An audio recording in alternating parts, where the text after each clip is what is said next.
Hello dears, you are welcome again in our online study program in English subject, and today we are going to start our second part of the lesson, the sound of music. And the title of the second part, the Shehnai of Bismillah Khan. And in this part we will learn that how was the Shehnai invented and what was the relationship between Bismillah Khan and Shehnai. How did Bismillah Khan become a sensation of Shehnai playing? So dears, we should start the lesson. Emperor Aurangzeb banned the playing of musical instrument called pungi in a royal residence for. तो emperor Aurangzeb, जो महाराजा औरंगजेब थे, उन्होंने एक musical instrument जिसका नाम पुंगी था उसे बंद करा दिया गया कि वो अब उसे कोई नहीं बजाएगा. कहां पे? इन द रॉयल रेजिडेंस, जो उनके रॉयल रेजिडेंस था, उन्होंने उस पर बैन लगा दिया था. For it had a shrill unpleasant sound, क्योंकि इसकी आवाज बहुत ज्यादा कर्कश थी, बहुत ज्यादा बेकार सी आवाज थी, बहुत ज्यादा हाई पिच की साउंड थी. तो औरंगजेब ने फरमान जारी कर दिया कि कोई भी इंसान आज से रॉयल रेजिडेंस में इसे पुंगी को नहीं बजाएगा. Pungi became the generic name of reeded noise makers, और पुंगी एक रिटेड नॉइज मेकर्स के जनरेशन में उसका नाम आ गया क्योंकि उसकी आवाज बहुत ज्यादा सुरीली नहीं थी. Few had thought that it would one day be revived, और कुछ लोगों ने सोचा कि एक दिन कोई ना कोई इंसान इसे रिवाइव करेगा, फिर से इसमें थोड़ा सा इंप्रूवमेंट करेगा और ये फिर से वापस आएगा. A barber of a family of professional musicians who had access to the royal palace, और एक बार्बर जो प्रोफेशनल म्यूजिशियन की फैमिली से था, who had access to the royal palace, जो रॉयल पैलेस पर काम करता था, decided to increase the tonal quality of the pungi. तो उस बार्बर ने एक डिसीजन लिया कि वह इस पुंगी की जो वॉइस है उसको इंप्रूव करेगा. He chose a pipe with a natural hollow stem that was longer and broader than the pungi. तो उसने एक पाइप लिया और जो लॉन्गर और ब्रॉडर था, किसके कंपैरिजन में? पुंगी के कंपैरिजन में जो लॉन्गर और ब्रॉडर था, उसने एक पाइप लिया and made 7 holes on the body of the pipe, और उसने 7 होल बना दिए उस बॉडी में, उसकी बॉडी में, उस पाइप की बॉडी में 7 होल्स बनाए.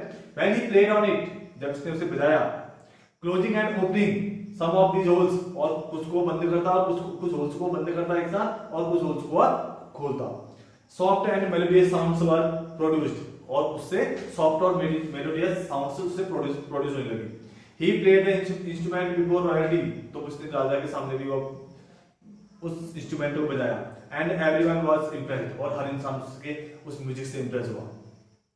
The instrument so different from the pungi had to be given a new name, और जो इंस्ट्रूमेंट, नया इंस्ट्रूमेंट उस बार्बर ने बनाया था, वह पुंगी से बहुत ज्यादा डिफरेंट था, तब उसको एक अलग नाम दिया गया. एज द स्टोरी गोज, जैसा भी कहा जाता है, since it was first played in the Shah temple, पहली बार से शाह के टेंपल में बनाया गया, एंड वाज प्लेड बाय नाई, और एक नाई के द्वारा बजाया गया. The instrument was named the shehnai, तो इसका नाम इसलिए शेहनाई रखा गया. The sound of the shehnai became to be considered auspicious, अब इसे पवित्र माना जाने लगा और शुभ कामों में, अच्छे कामों में इसका यूज किया जाने लगा. And for this reason it is still played in the temples and is indispensable component of in north Indian wedding. अब इसे आज के समय में भी बड़े बड़े मंदिरों में बजाया जाता है, या जो नॉर्थ इंडिया में जो शादियां होती हैं उसमें भी शेहनाई बजाई जाती है. The shehnai was part of नौबत और traditional ensemble of 9 instrument found in royal courts, और इसकी जो शेहनाई थी उसका एक बहुत बड़ा रुतबा बन चुका था. जो रॉयल कोर्ट में 9 इंस्ट्रूमेंट बजते थे, 9 म्यूजिकल इंस्ट्रूमेंट बजते थे, उसमें से एक शेहनाई भी थी.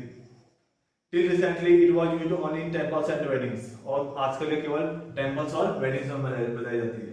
The credit for bringing this instrument on to classical stage go to Ustad Bismillah Khan, और इसे क्लासिकल स्टेज में, शेहनाई को क्लासिकल स्टेज में ले जाने के लिए जो सबसे बड़ा जो कंट्रीब्यूशन था वह था उस्ताद बिस्मिल्लाह खान, और उन्हीं को सारा का सारा क्रेडिट जाता है.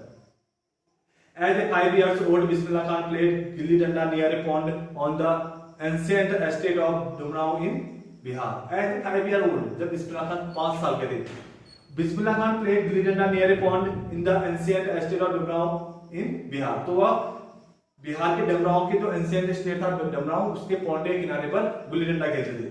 He would regularly go to nearby Bihari temple to sing the Bhojpuri Chaita, और वो हमेशा जो बिहारी टेम्पल थे, बिहारी टेम्पल जो था वहां पर हमेशा वो चैता जो एक सॉन्ग था उसे गाने जाते थे, भोजपुरी सॉन्ग था। At the end of which he would earn a big laddoo weighing 1.25 kg, और जिसके बदले उन्हें 1.25 kg का एक लड्डू मिलता था। A prize given by the local maharaja, और वह प्राइज के तौर पर उन्हें मिलता था जो एक वहां के लोकल महाराजा उन्हें देते थे। दिस हैपेंड 80 years ago, और यह बातें जो थी वो 80 years पहले हुई थी। And little boy was travelled far to earn the highest civilian award in India, the Bharat Ratna, और वह लड़का जो जिसे कभी 1.25 किलो का एक लड्डू मिलता था चैता गाने के लिए, और एक दिन ऐसा आया कि उसे भारत का सर्वोच्च नागरिक सम्मान मिला, और वह सम्मान था Bharat Ratna. Born on 21 March 1916, Bismillah belongs to a well-known family of musicians from Bihar, और बिस्मिल्लाह खान का जो बर्थ हुआ था वो था 21 मार्च 1916। बिस्मिल्लाह belongs to a well-known family of musicians from Bihar, Bismillah Khan Bihar के एक अच्छे खासे म्यूजिकल फैमिली बैकग्राउंड से थे, उनकी फैमिली में बहुत ज्यादा म्यूजिशियन थे। His grandfather Rasool Bakhsh Khan was the shehnai nawaz of the Bhojpur kings court, और जो उनके ग्रैंडफादर थे रसूल बख्श खान, वह भोजपुर किंग्स के कोर्ट में सेनाई नवाज के नाम से जाना जाता था, वो बहुत अच्छी सेनाई बजाते थे। His father Paigambar Bakhsh and other paternal ancestor were also great shehnai players, और उनके जो फादर थे पैगंबर बख्श और उनके जो अदर पैटर्नल लोग थे, उनके जो पूर्वज थे, वो बहुत अच्छे सेनाई प्लेयर थे। The young boy took to music early in life, और वह जैसा कि वो एक म्यूजिकल फैमिली बैकग्राउंड से आते थे, तो वह बहुत बचपन से ही बहुत जल्दी से म्यूजिक सीखने लगे। At the age of 3 when his mother took him to the maternal uncle's house in Banaras, जब वो 3 साल के थे तो उनकी जो मदर थी वह उनको उनके मामा के घर लेके गई बनारस में। बिस्मिल्लाह was fascinated watching the uncle practice the शहनाई, और बिस्मिल्लाह ने देखा कि जब उनके जो मामा थे वह शहनाई बजा रहे थे तो उससे उस शहनाई बजाने से बहुत ज्यादा अपने मामा की ओर आकर्षित हुए। Soon बिस्मिल्लाह started accompanying his uncle, तो जल्दी बिस्मिल्लाह खान भी अंकल के साथ वो चीजें सीखने लगे, उनके साथ इधर-उधर जाने लगे। अली बख्श to the Vishnu temple of Banaras where Bakhsh was employed to play the शहनाई। अब पहले तो उससे आकर्षित हुए थे अपने अंकल की बजाय भी शहनाई बजाने से, और उसके बाद उन्हें धीरे-धीरे जो उनके अंकल जो अली बख्श वह विष्णु टेम्पल में जाते थे, जहां पर वह एक उनको अपॉइंट किया गया था कि वो वहां पर रोज शहनाई बजाएंगे, तो वह भी अपने मैटरनल अंकल के साथ विष्णु टेम्पल में जाने लगे। अली बख्श could play the shehnai and Bismillah would sit captivated for hours on end, और उनके जो मैटरनल अंकल थे वह शहनाई बजाते थे, और बिस्मिल्लाह खान अब बिना रुके हुए बिना हिले डुले अपने घंटों तक अपने मामा को देखते रहते थे और वो उनसे म्यूजिक को सुनते थे। Slowly he started getting lessons in playing the instrument, और फिर जल्दी इन्होंने उस इंस्ट्रूमेंट को सीखना शुरू कर दिया।